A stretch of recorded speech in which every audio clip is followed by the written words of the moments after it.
All right, so in this video, I'm going to show you exactly how to take retatrutide. I'll show you how to reconstitute it if you have a 5 milligram bottle, a 10 milligram bottle, a 12 milligram bottle, a 20 milligram bottle, or a 30 milligram bottle. I'm also going to give you suggestions on a starting dose, and I will give you suggestions on if you're switching from tirzepatide to retatrutide, if you're switching from semaglutide to retatrutide, where should you inject it at?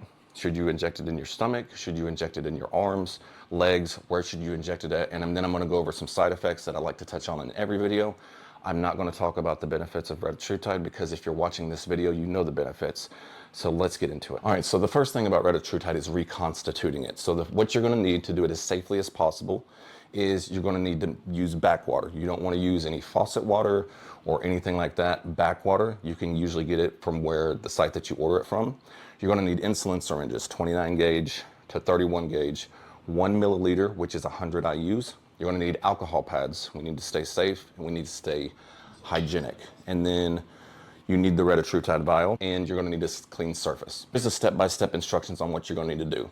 Step 1 is clean the tops of both retatrutide and the backwater with alcohol pads. Draw up your chosen volume of backwater with your syringe, and I'm going to get into how much that you need to inject into the bottle in just a second.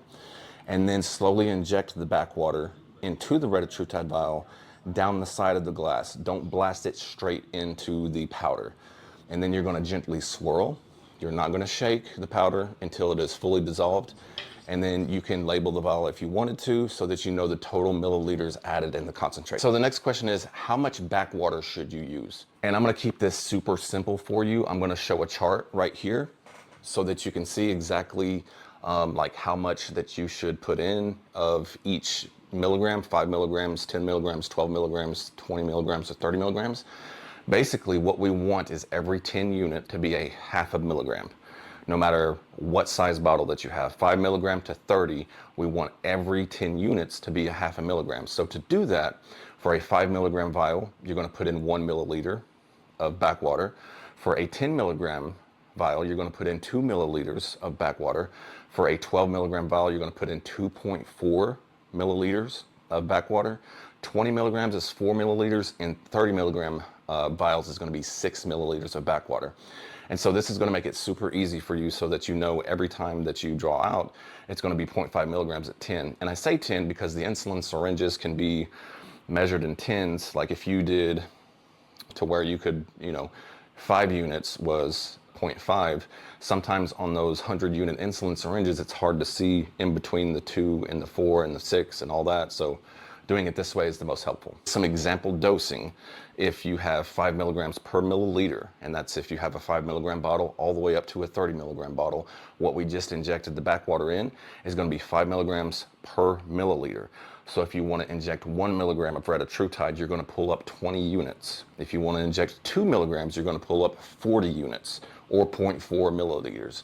So on and so forth. And for a beginner retatrutide dose, the best dosing is going to be 0.5 to 1 milligrams. You're going to start low, assess tolerance, and then titrate up every 1 to 2 weeks. So a typical schedule can look like this. Weeks 1 through 2 is going to be 0.5 milligrams. Weeks 3 through 4 can be 1 milligrams. Weeks 5 through 6 can be 2 milligrams, and 7 plus can be 2.5 to 5 milligrams, and you can work your way up all the way to 10 to 12 milligrams depending on your tolerance, your goals, and the results that you're getting. If you're switching from tirzepatide to retatrutide, a good dose, if you're at tirzepatide 5 to 10 milligrams, a good starting dose for retatrutide is going to be 1 to 2 milligrams. Retatrutide hits a little bit harder due to its glucagon receptor activation, so don't do 1 for 1. If you're on tirzepatide at 12.5 to 15 milligrams, a good starting dose with retatrutide is going to be about 2 to 2.5 milligrams per week. If you're switching from semaglutide to retatrutide, and you're on semaglutide at 0.25 to 0.5 milligrams,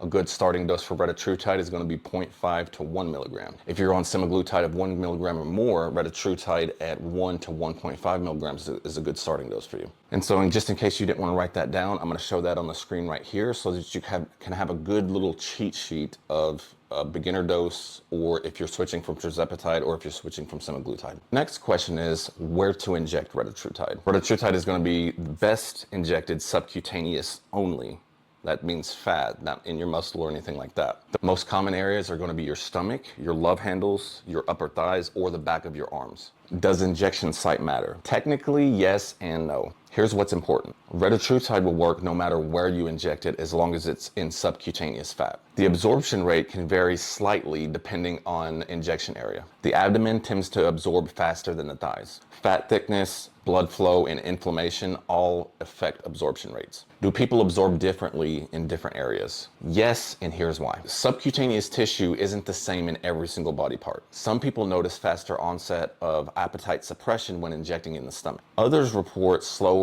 and more stable absorption rates if they inject in their glutes or their thighs. Some users find less GI stress if they switch from their abdomen to their thighs. The thing is that you need to stick consistently to an injection site and not move around so that you can track your results accurately. If you switch locations week to week, it's hard to track what's really working. So here's a chart if you want to inject it in your arms, if you want to inject it in your abdomen, or if you want to inject it in your thighs.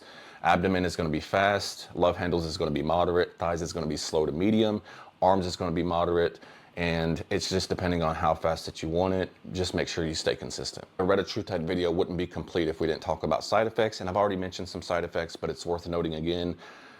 New users can experience nausea. You can experience slight skin sunburning feeling. A lot of this is going to be dose dependent, so if you try to start too high, it can hit you really fast at once. Some people notice a very big appetite suppression, and sometimes that can be too much for somebody. Fatigue and low energy can also be another side effect that is a pretty common side effect. Headaches, brain fog. But the GI side effects are the most common. Nausea, constipation, acid reflux. Just to reiterate, I don't want to sound like a puppet repeating myself. Just start slow and work your way up from there.